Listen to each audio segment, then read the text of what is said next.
Lo and behold, I believe there's a case study from my hometown of Philadelphia for entrepreneurship, tech, and innovation. We'll talk about that today on this Builders Live conversation.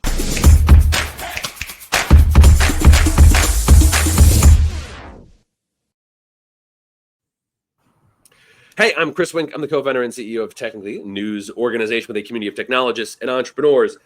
We started in Philadelphia. We report in ecosystems around the country and are interested in any community being the best version of themselves, particularly around giving entrepreneurs and jobs of the future a fair shake. But of course, I happen to live in Philadelphia. Of course, I have a little bit of bias. Of course, 16 years ago, I was part of a bunch of nerds talking about the city's ecosystem. So of late, I've gotten a series of interesting conversations about what did we do over 15 years? Did something progress? And I think there is a case study that's relevant for other ecosystems and conversations to boot. So making the rounds, talking to smart people about this. And today I get to talk to my friend, CEO and president of Ben Franklin Technology Partners, state-backed investment firm in Pennsylvania, Mr. Scott Nissenbaum. Scott, thanks for being here. Pleasure. Truly, Chris. Good to see you. Same to you. All right. So we talked a little bit about this, but here's one of the genuine little anecdotes that was bouncing around in my head, because there are state-backed investment firms around the country. Ben Franklin is one of the country's first. I think I've been corrected and still told in some sense it was the very first. But this idea of economic development for early stage companies, 15, 20 years ago, there were conversations of what's that place, what's that role? Then quietly, it seems to my ear, Ben Franklin Technology Partners, a lot of great folks were just quietly doing their work. I saw over 15, 20 years, people quietly showing up. And then suddenly it seemed like quite a glow up. We saw a V-Star exit, an Autogen exit, a Ghost Robotics exit, series of checks that Ben Franklin got exits to hundreds of millions of dollars. And I was like, that isn't how I remember the narrative around Ben Franklin Technology Partners. So say hi. First, correct me. Did I not pay attention 15 years ago, or did something novel happen over the last year at Ben Franklin Technology Partners and its portfolio? I think it's a culmination of decades of work by, my predecessor, the state, the team. There was also pent up demand. We do typically have an exit per year. Well, 2022 and 2023 for venture capital, I think it was down 96%. So there was a couple of, and then it all kind of hit this year. So this has been our best year ever. Unfortunately, obviously, it creates a lot of economic wealth. We talk Ghost Robotics, right? That was a stated $400 million exit, creates the jobs here. It's going to manufacture here. The tech is here. But a good story across the board. But that's, kind of 400 million completely spread across the region. So I wish it was 400 million to Ben, but we're a very small minority, a couple percentage points there. But the meaningful impact has a multiplier effect on the region in the tunes of billions, which is incredible. So, and maybe I'll loop back there because there are Ben Franklin peers around the country, and some do marvelous work. And there's lessons that I'm sure you already are, but can share with others on the model. But let me zero in a little bit on the Philadelphia case study. So I've been joking with friends that and by a lot of measures, as a news organization, we look at Philadelphia, and it can be in kind of this middle tier of regions that have a tech workforce, have an innovation economy. It often dips into like the sciences and health, but there's some pure tech as well. And depending on how critically or by what measure you want to look at Philadelphia, it can be like a solid B. And I've been pushed lately of like, gee golly, why isn't it an A? Why isn't it an A? It is a Big Five region. Why isn't it competing with Boston by whatever measures? In some measures it is, but I've been pushed by why not all. And I found myself being like, listen here, youngster. I seem to remember 15 years ago where Philadelphia was probably a D student. It's not an F student by some of these conversations. And it does seem like steadily has gotten to this B. And so I'm trying to decide, am I being unambitious by saying we should put a little flag in the ground and say congrats on getting to B student dumb, or do we need to do that lap? So you've been a long-time watcher and student. One, tell me I'm crazy and say that we've always been an A and I should admit that. Or pushing me a little bit about, has progress been made over your tenure, your time working in and around innovation economy in this region? And if there's been progress, How have we done? Give me a little bit of that. Well, one, yes, Chris, you are crazy, but that's irrelevant to the conversation. Two, I actually think we're an A student. I think Philadelphia as a region has evolved from, call it a D student, to an A student. We always had the inherent ability to be an A student. We have more universities within our Philadelphia, as you know, than any other city in America, 128 of them, right? We have the academic research. We have access, right? It's a major city. It's a major airport. We are between New York and DC, which historically used to be a negative. Well, COVID kind of changed that too. That's another reason why we went from a D to a C, from a C to a B, and now we're, in my mind, an A, right? Because if you can start a company in Philadelphia and have all of the access and you need to New York, without the headache of New York, the costs, the factors, the traffic, like, come to Philly. And we're seeing that. We're even seeing companies now relocate from Boston. $100 million rounds come down here. So I think we are in a great time to be and start a company in Philadelphia. And it's been kind of blocking and tackling all the way. We're also getting better at telling the story. Frankly, technically is a big part of that, right? We never had a technically until recently. Well, and that's probably because there wasn't enough to talk about. Well, now there's enough to talk about, and now we're talking about it. And that cycle is now virtuous in the people coming here and going here. And it's not, if you're going to start a company, you have to be in Silicon Valley. We didn't change that, but the world changed that. And we are absolutely a beneficiary of that. Same thing with across the board. So you're not crazy on this topic. For once. So we report in other ecosystems, and many have done quite well when measured against themselves. And I was like trying to push myself on, hey, I happen to live in Philadelphia. I happen to love Philadelphia. Am I giving Philadelphia too kind a grade? I'll share as an aside a genuine point that we've reported in many ecosystems, all of whom we deeply love, because I just believe all ecosystems should be the best of themselves they can be. But I've often found when I gathered entrepreneurs or tech ecosystem leaders in any given market, in most other markets, the dutiful journalist that I am, I found myself having to more often be like, oh, well, hey, let me contextualize. Everything's not great here. But truly, in God's honest truth, I would find myself when I was gathering Philadelphia folks, I had to be the one to say, well, it's not as bad as you all say it is. And that is a genuine, truly in my heart. I'd be like, well, it's so surprised to me how down everyone is. And I know that's a cliche, but it's a true experience of mine. So anyway, I'm poking around this idea. I'm deciding to write a story, seeing how technically should cover the idea of Philadelphia since Great Recession or whatever. And I emailed a bunch of serious founders I've known, repeat founders, some other longtime organizers, and I did a version of this, Scott. And I said, hey, here's some numbers that I'm playing with that Philadelphia's progressed. The instinct folks typically say is, well, everyone had a tech boom in the 2010s, cheap money era, digital transformation, software. And I was like, yeah, totally.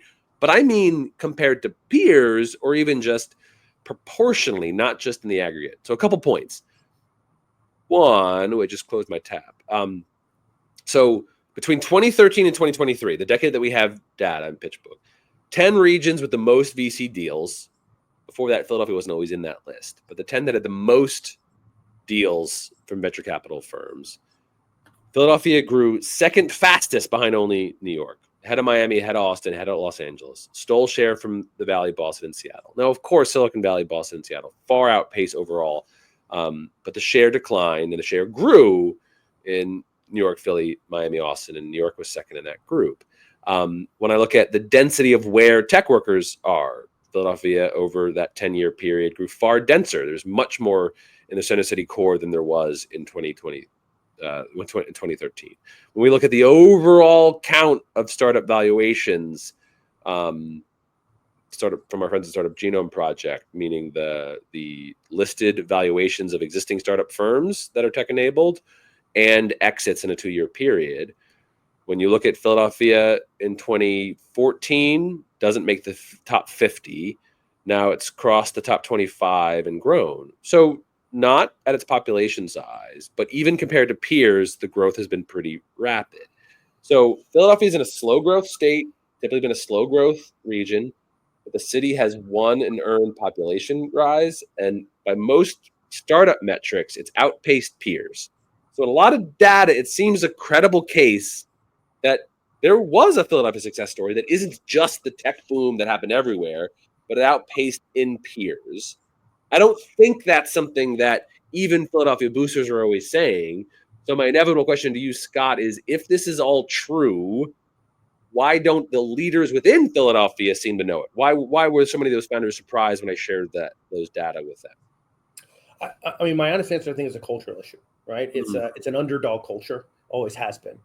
Do the hard work, get it done in a gritty way, right? Like, but don't talk about it, right? Like, just get back to work. Don't pat yourself on the back. I'm not saying we got to cheerlead for ourselves, but a little bit for the rest of the world, we do. We have things like the EDA Tech Hub in this region, right? Like the federal government recognizing and acknowledging it. I don't think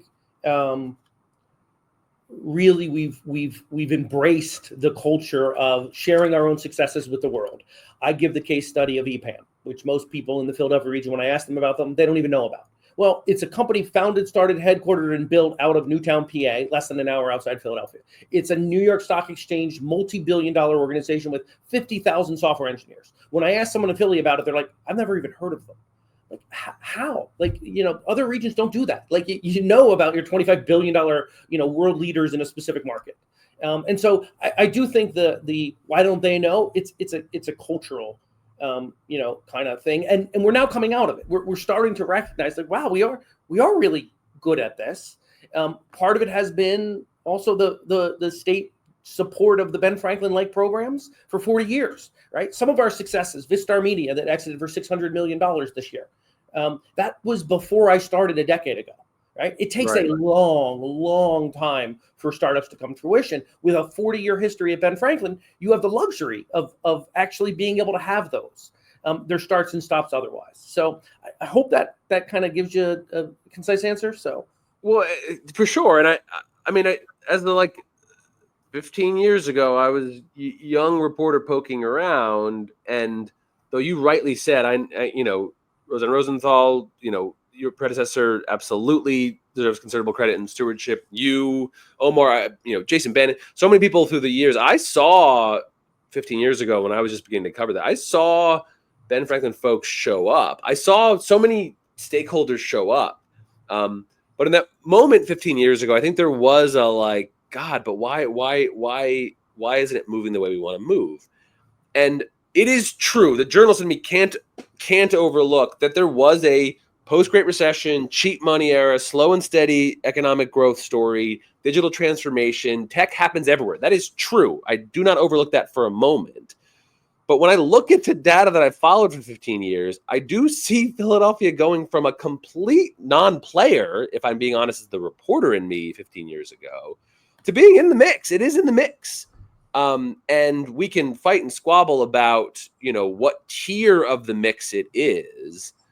And we also, the journalists and me, can push that, well, Philadelphia's a big region, and so it has to be in the mix. We're big enough that we should be in the mix.